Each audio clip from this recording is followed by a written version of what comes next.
courage.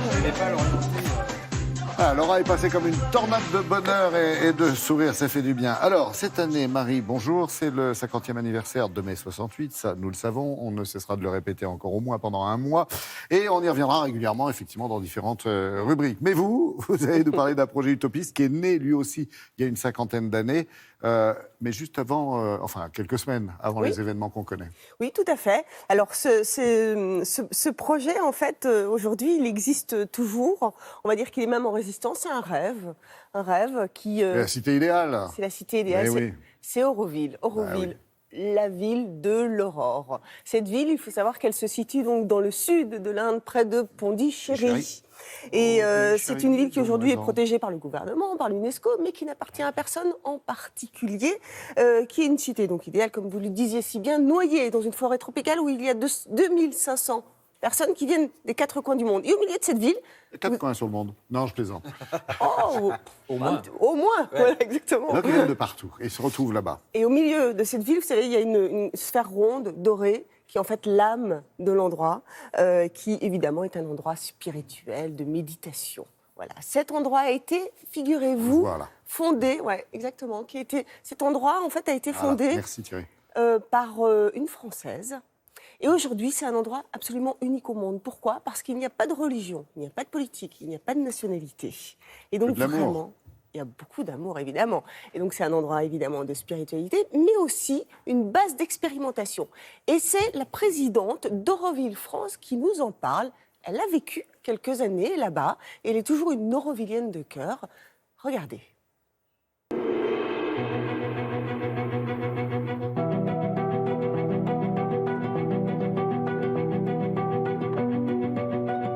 Auroville est née le 28 février 68 du fait d'une femme qu'on appelle la mère. Elle s'appelle Mira Alfassa de son nom. Elle est française.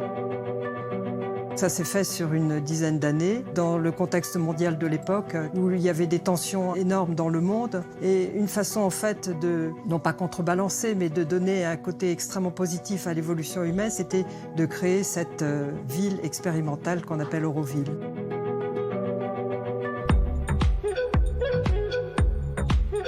Quand Auroville s'est installée à 12 km au nord de Pondichéry, au bord du golfe du Bengale, c'était un lieu qui était complètement désertifié.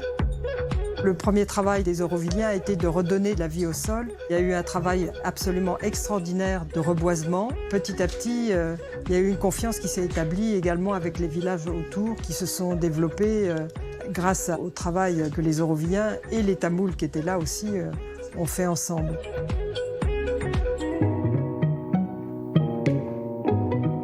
Le matrimondir, c'est le temple de mer et c'est une sphère qui symbolise une nouvelle conscience qui émerge de la terre. Tout autour du matrimondir, il y a des mouvements de terrain qui symbolisent les craquelures de la terre. Comment s'organise-t-on à Auroville ? En fait, il y a une très grande liberté. Il n'y a pas de loi, il n'y a pas de police. La circulation d'argent se fait, certes, mais chacun est très libre dans sa manière de vivre et d'être. Les décisions se font par l'Assemblée des résidents.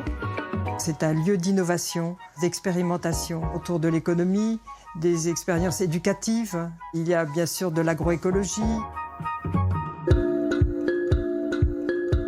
Il y a 59 nationalités à Auroville aujourd'hui. Il y a 2800 personnes. La moitié sont des Indiens. Et puis, il y a beaucoup de Français.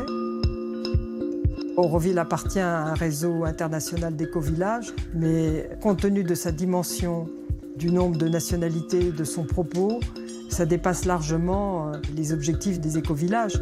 Pour l'instant, Auroville est unique et n'existe pas ailleurs dans le monde.